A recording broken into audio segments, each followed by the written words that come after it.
Welcome students, to another exciting lecture in the field of public finance.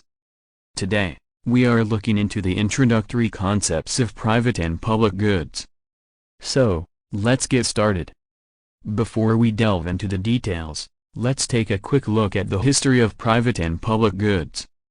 The concept of public goods was first suggested by John Stuart Mill, Ugo Mazzola, who was an Italian writer on public finance, and the Swedish economist Knut Wicksell. In modern economics, this concept was made popular by Paul Samuelson. It was further modified later by Richard Musgrave. Private and public goods are terms that help us classify and understand the different types of goods and services that people want and need.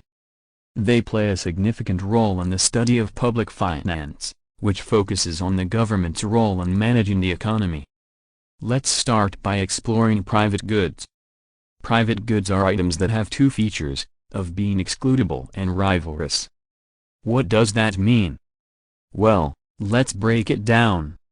The first feature is rivalry, which means that if they are consumed by one person, then that will decrease the quantity of that good available for other consumers. For example, if you eat a slice of pizza, that slice cannot be eaten again by anyone else. This was the only feature given by Samuelson. He called such goods as collective consumption goods. The second feature is called excludability. This means that the sellers or owners can prevent others from using or consuming the goods. For example, your personal belongings like your smartphone or your favorite pair of shoes are private goods because you have control over who gets to use them. This feature was later introduced by Musgrave, adding to the concept given by Samuelson. Thus, combining both, we get the final definition of goods, which includes both excludability and rivalry. So those are private goods. Next, let's look at public goods. Public goods have different characteristics from private goods.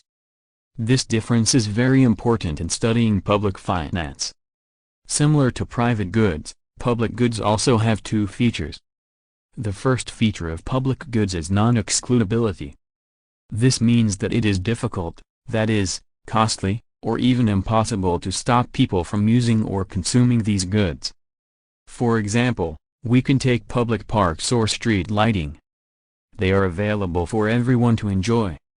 The second feature is that public goods are non-rivalrous. This means, even if one person consumes these goods, the quantity available for others does not decrease. An example of this would be national defense. If the army protects one person, that doesn't mean that someone else will not get protected. In this way, we get two types of goods, private and public goods. These two are exactly opposite to each other. Private goods have excludability and rivalry, while public goods have non-excludability and non-rivalry. But what if a good has excludability but is not rivalrous? Or what if it has non-excludability with rivalry? Is that even possible? Let's see. Let's take a case where a commodity is non-excludable, but it is still rivalrous. That means, no one can be stopped from consuming the item, but the consumption will decrease the quantity available for others. Such goods are called common goods. An example of this would be the books in a library. It is free to go and read, but if someone has already taken the book, then others won't get the same book. The other cases of a commodity with excludability with non-rivalry. Here, some people can be stopped from consuming the item. But for all those who are allowed to consume, they can consume as much as they want, with no limit on the quantity available. An example of this would be Amazon Prime subscription. In both cases, if you have paid their fees, then you can use it to watch as many movies as you want without limit. You watching movies will not stop someone else from watching the same. Now that we understand the basics of private and public goods, let's check how private and public goods are supplied. There is a difference in the method of provision or supply, depending on the type of goods. First, we will see the provision of private goods. They are usually provided by the market. Individuals and businesses produce and distribute private goods as per the demands of consumers. This is done through voluntary transactions in the market. Public goods, on the other hand, are mainly provided by the government or through collective action of the community. The government plays an important role in funding and providing public goods that benefit society as a whole. This is done with welfare objectives, even if all the consumers don't directly pay for or use them. But what is the need for the government to intervene and provide these goods? When private markets supply any goods, even if the business aims at profit, the consumption of those goods also creates satisfaction, happiness and welfare for the consumers. So why can't public goods be provided by the private market? The reason for this is called the free rider problem. C. A public good is non-excludable by nature. This means that even if a consumer does not pay for the commodity, the seller cannot stop him from consuming. If free consumption is possible, many or even most consumers will choose to consume it for free. If that happens, then the seller will go into losses. Then, in the long run, the seller would shut down and the supply would stop.